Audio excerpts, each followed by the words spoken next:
Hello, this is Summer Art Academy at the Knoxville Museum of Art. My name is Miss Hannah and I will be teaching Process Play Part 1 for 3 and 4-year-olds. Welcome artists. Again, my name is Miss Hannah and I will be your guide during Process Play. Over a series of lessons, we will be exploring different tools and media, art materials, that artists use to create art. Today, we will explore the art of bookbinding to create our own sketchbooks. We will learn the meanings of the word binding and folio, make 3 different sketchbooks, practice folding and scissor safety, and explore different ways to use sketchbooks. Are you ready?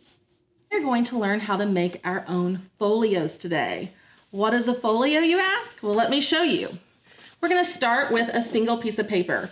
As you know, a piece of paper has 2 pages, a front, number 1, and a back, number 2. When you take a piece of paper and fold it in half, you friends can watch while I do this, and we'll do it again in just a moment.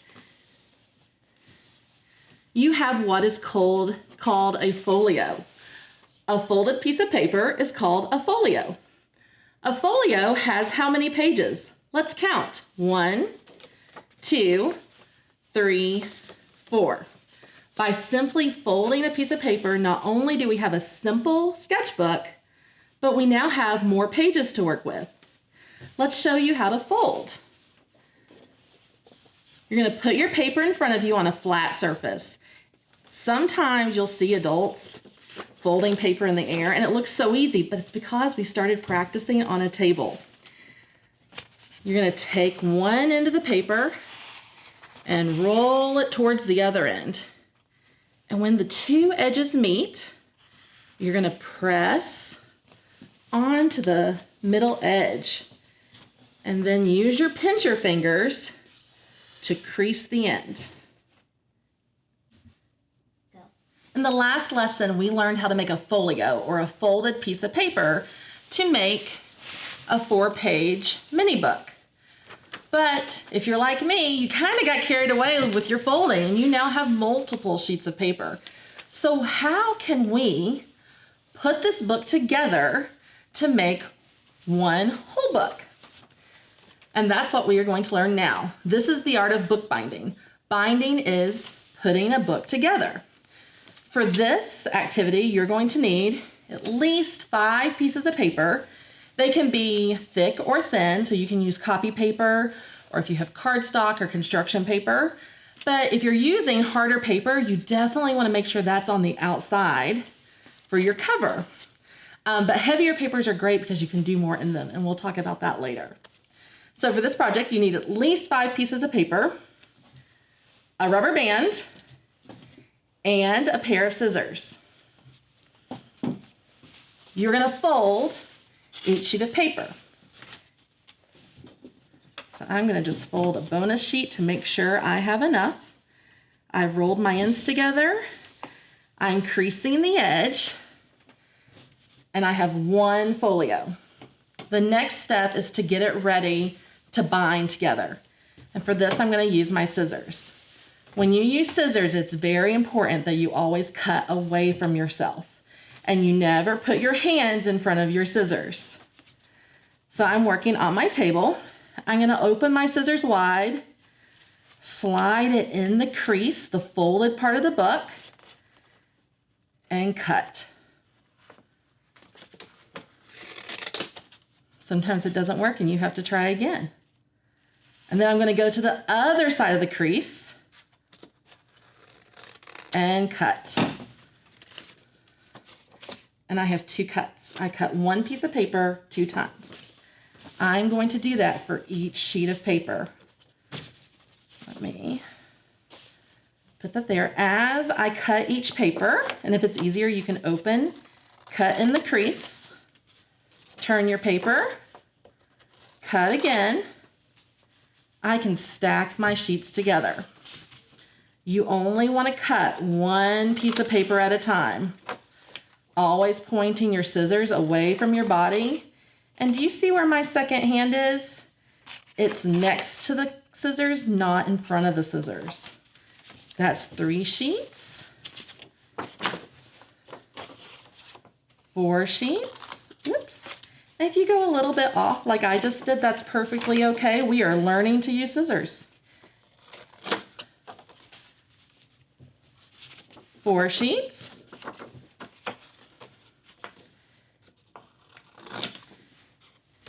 And as I said, with the scissor cuts, sometimes we're a little bit crooked, and that's okay. Some of your folds may even be a little bit crooked. And what's cool about this type of bookbinding is when you cut your pieces, it's gonna be okay if they're crooked. It'll all work out.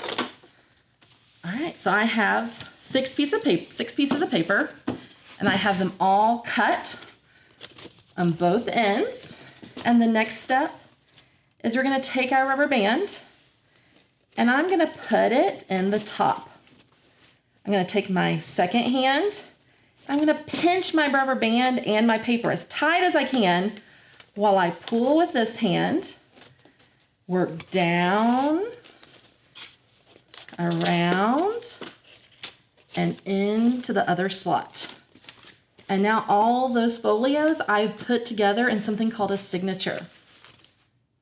Now we're gonna make a sketchbook using some different tools. This sketchbook is really cool because we can actually add multiple pages to it. So for this project, you're going to need 2 pipe cleaners. I like to use 2 different colors, so I have pink and blue here. You need a 9x12 piece of paper, heavy duty like cardstock or construction paper, and then a larger 12x18 piece of paper of the same material. It can be any color you want. I like to use white so we can add designs to our covers. But whatever you choose to do is your choice. And then you're going to need some either copy paper or other art paper that we'll put inside. All these papers, I use a 3-hole punch to punch. And my 3-hole punch is a little bit funny, so my holes are different, so I put a little dot letting me know that that's where they have to line up. You're gonna start with your small piece of paper, your 9x12 piece. You're gonna need both pipe cleaners. And you're gonna slide your pipe cleaners through the center hole. So 1, 2, 3, the middle's 2. There's top, middle, bottom. Slide your pipe cleaners through until they're pretty even on each side. You can fix that later. Then you're gonna take one color. I'm gonna start with pink, and I'm gonna put 1 pink through my top hole, making a line or a stitch on one side. I'm going to now take the blue pipe cleaner and do the same thing to the bottom hole. So I have 2 stitches and then 2 lines. And my center hole still has both colors. Next, I'm gonna thread my 12x18 sheet of paper, or my big paper, through the pipe cleaners. The bottom hole goes to the bottom pipe cleaner. The middle goes over both pipe cleaners. And then my top hole goes over my top, just like so. Now I'm ready to add my paper. And I have a nice stack of paper ready. And I'm gonna do the same thing. Some of you may find it easier to thread 1 sheet of paper at a time, or you might be able to do a stack. So I'm gonna kind of show you both right now. Because let's say I did the first one and it was hard, so I'm just gonna work through a few pieces and then work through a few more pieces. And now that I'm holding it all together, we'll do it again. So to close this book, I'm gonna take my 2 blues and I'm going to touch them together like they're shaking hands. And then they're gonna circle around each other, like so. Then I'm gonna take my 2 pinks and they're gonna shake hands and then circle around each other just like so. And then you get to start using your sketchbook. Now what's really cool about this is, let's say I run out of paper. I can easily untwist my friends and add more paper. Or let's say I made another art project and I want to add that project in, like this one. I can just untwist my book and slide my paper over my pipe cleaners, like so. Remember, shaking hands and twist. Shake hands and twist. Now, I have this really big thing. So what am I going to do with it? I'm going to practice folding again. I'm going to put my hand, one of my hands down on top of my pipe cleaners, and I'm going to fold just to where my hand is and press and crease. But you'll still see I still have a lot. So now I'm going to flip my book over and do the same thing. Put my hand down so I know where to go. Fold my paper, and I have a flap. So now I have a book that protects the paper. When you're ready, you can do fun things like add details. On the thick paper, I can use paints, watercolors. On the inside, I can use pencils, colored pencils, crayons, markers, a variety of art materials inside. Just do remember that if you are adding details to your books, if you get it wet with watercolor or glue, you want to make sure you let it dry completely before you close it. So process play artists, we have now made 3 different sketchbooks, and I want to talk to you a little bit about what we can do in our sketchbooks. One is that on our thicker covers, we can add a lot of different art materials. On the outside, on this thick paper, you can do something with watercolor. I have an example here. You could do collage, which uses glue and paper. On the inside, this is where you want to use your dry materials. Your markers, your crayons, your pastels, colored pencils. You can color, because if you're using copy paper inside, it doesn't hold liquid very well. There's also another small trick. So let's say I decide to glue on the inside of my book. And I glue, and I put a lot of glue. And now I'm going to stick some paper down to make a collage. But I don't cover all of my glue.